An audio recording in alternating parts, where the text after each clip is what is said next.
Good evening and welcome. Imagine walking into your favorite store, picking up exactly what you need, and simply walking out. There's no checkout, no wallet, no phone. Your face is your payment. Is this the ultimate future of convenience? A seamless world tailored to you? Or is it a step too far into a world of pervasive surveillance? Tonight, we delve into this complex issue. With us is Liam Chen, the CEO of a leading tech company, Innovate AI, who sees this as remarkable progress. We also have Dr. Elena Vance, a distinguished digital ethicist and author, who raises some very serious concerns about this technology. Our question tonight is this: is the commercial use of facial recognition an ethical innovation, or is it a dangerous compromise of our fundamental rights? Liam, let's begin with you. Thank you, Isabel. I believe we are on the cusp of a new era in customer experience, and facial recognition is a key that unlocks it. For decades, we have sought to make transactions more seamless and secure. We moved from cash to checks, from checks to credit cards, and from credit cards to the tap-and-pay systems on our phones. Each step was met with some hesitation, yet each one ultimately made our lives easier and, in many cases, safer. Facial recognition is simply the next logical step in that evolution. The primary benefit is the creation of a truly frictionless environment for the consumer. The scenario you described is not science fiction. It is already a reality in some places. Customers can be greeted by name, receive personalized recommendations based on past purchases, and benefit from loyalty rewards applied instantly without needing to scan a card or an app. This technology transforms shopping from a simple transaction into a personalized experience. It makes it more enjoyable, more efficient, and more human, ironically. Furthermore, let's talk about security.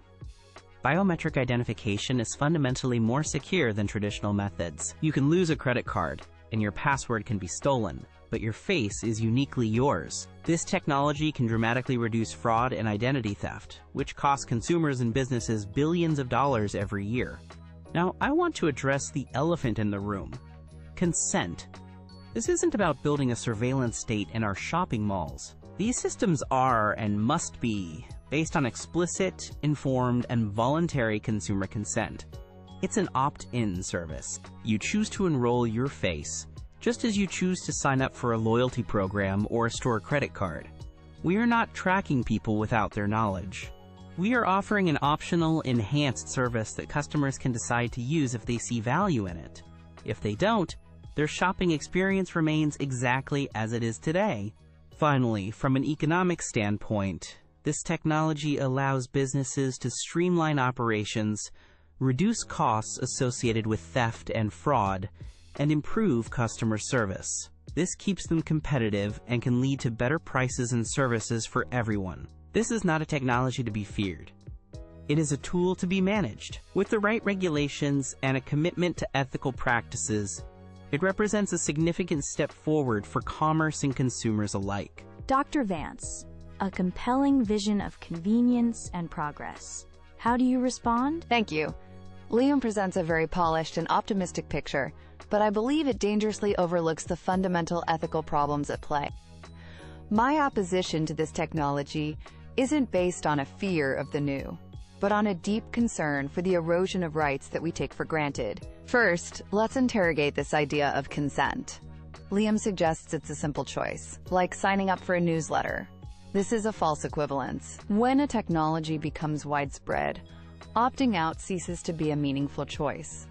It becomes a decision to accept inconvenience, exclusion, and potentially even suspicion. Will you have to wait in longer lines?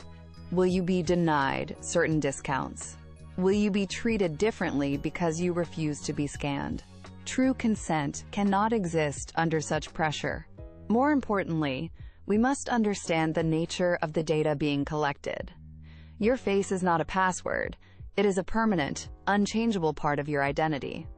If a company's database of passwords is hacked, you can and should change your password. But if a database of face prints is stolen, what do? You cannot change your face. A breach of biometric data is a permanent and irreversible violation of your identity. This data could then be used for anything, forever, without your control. This brings me to my second point. Privacy is not a commodity to be traded for convenience. It is a fundamental human right. The normalization of commercial facial recognition creates a society of constant, passive monitoring. It changes the nature of public space, turning it into a place where we are always being watched, analyzed, and categorized by commercial entities. This creates what we call a chilling effect. Knowing you are being watched can subtly alter your behavior, stifle your expression, and limit your freedom. Finally, the technology itself is deeply flawed. Numerous studies have proven that facial recognition algorithms exhibit significant bias. They have much higher error rates for women, people of color, and transgender individuals. This isn't a small, technical glitch. It has dangerous real-world consequences. It could lead to people of color being misidentified as shoplifters at a higher rate. It could mean women are offered different, perhaps inferior, services or prices than men. This technology doesn't just reflect societal biases. It amplifies them and encodes them into an automated system, creating a new and insidious form of digital discrimination. So while Liam speaks of convenience, I see a system that is coercive, insecure, and discriminatory. It's a system that asks us to trade a permanent piece of our identity for a slightly faster way to buy coffee. That is a terrible bargain. Thank you, Dr. Vance. Liam, Dr. Vance has raised critical issues of permanent data loss and algorithmic bias. These are not small concerns. How can your industry realistically guarantee the security of something as personal and permanent as a face? And how do you prevent these systems from becoming tools of discrimination against already marginalized communities? Those are absolutely valid and serious concerns, Isabel, and I want to be clear that no one in the responsible tech sector dismisses them. Let's start with security. The idea of a single, massive, centralized database of faces is an outdated concept. Modern systems are designed with security at their core. We use techniques like end-to-end encryption, meaning the data is protected from the moment it is captured. We also utilize decentralized storage or federated learning, where the raw biometric data never leaves a user's personal device. The system works by creating a secure digital token or key, not by storing the image of a face. It's significantly more secure than the magnetic stripes on our credit cards. Regarding the issue of bias, this is perhaps the most important technical and ethical challenge we face, and we are facing it head-on. The industry is actively working to improve these algorithms by training them on more diverse and representative datasets.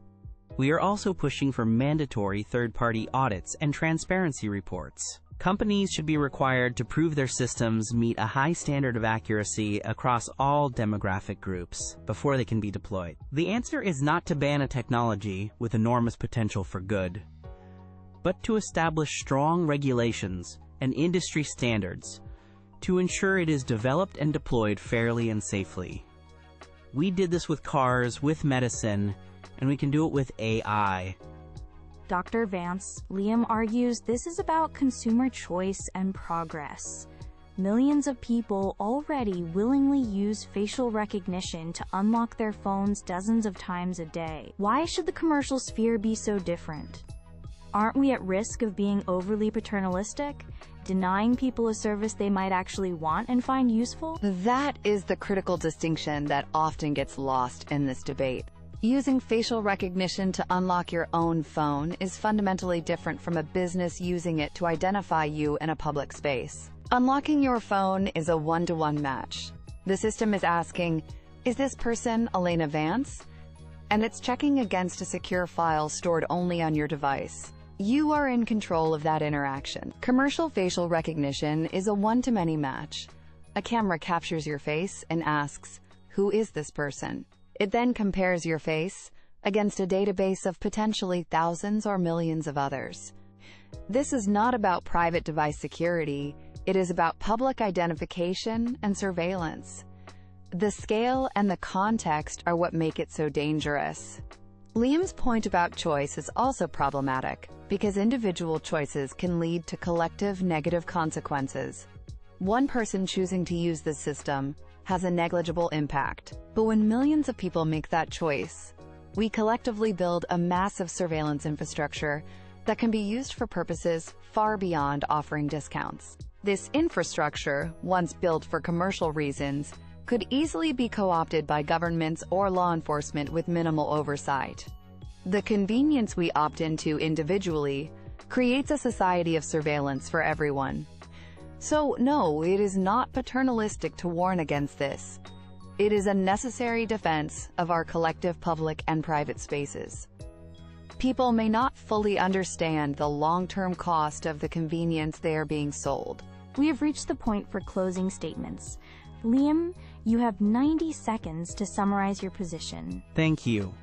The world is moving forward, and technology is a powerful force for improving our lives. Facial recognition holds the promise of a world that is more convenient, more personalized, and more secure. It can eliminate the hassle of daily transactions, protect us from fraud, and create experiences that are genuinely more enjoyable. The risks that Dr. Vance has outlined are real, but they are manageable. Through robust security, a commitment to eliminating bias, and smart collaborative regulation, we can harness the benefits of this technology while mitigating the harms. History shows that progress requires courage. We should embrace technology that makes our lives better, while working together to build the safeguards that ensure it is used responsibly. The future is about responsible innovation, not fearful rejection. Dr. Vance, your final 90 seconds. The convenience we are being sold today is a down payment on the freedom and privacy of tomorrow. The risks are not merely manageable technical issues. They are fundamental threats to our society. The irreversible nature of a biometric data breach, the certainty of algorithmic bias causing real-world harm, and the slow erosion of our right to exist in public without being tracked and analyzed for profit are prices too high to pay. This isn't about rejecting technology. It is about demanding technology that respects human dignity. A world where your face is your credit card is also a world where your face is a tracking device. We must ask ourselves what kind of society we want to live in. One of surveillance for profit, or one that fiercely protects human dignity and the right to privacy. Once that right is gone, we will never get it back. And that is all the time we have. My thanks to both Liam Chen and Dr. Elena Vance for their passionate and insightful perspectives on this incredibly important topic. You've given us much to consider, from the promise of seamless technological convenience to the profound need to protect our fundamental human rights. Ultimately, as this technology moves from the hypothetical to the commonplace, the choice will no longer be for panels like ours to debate. It will be yours. What will you choose?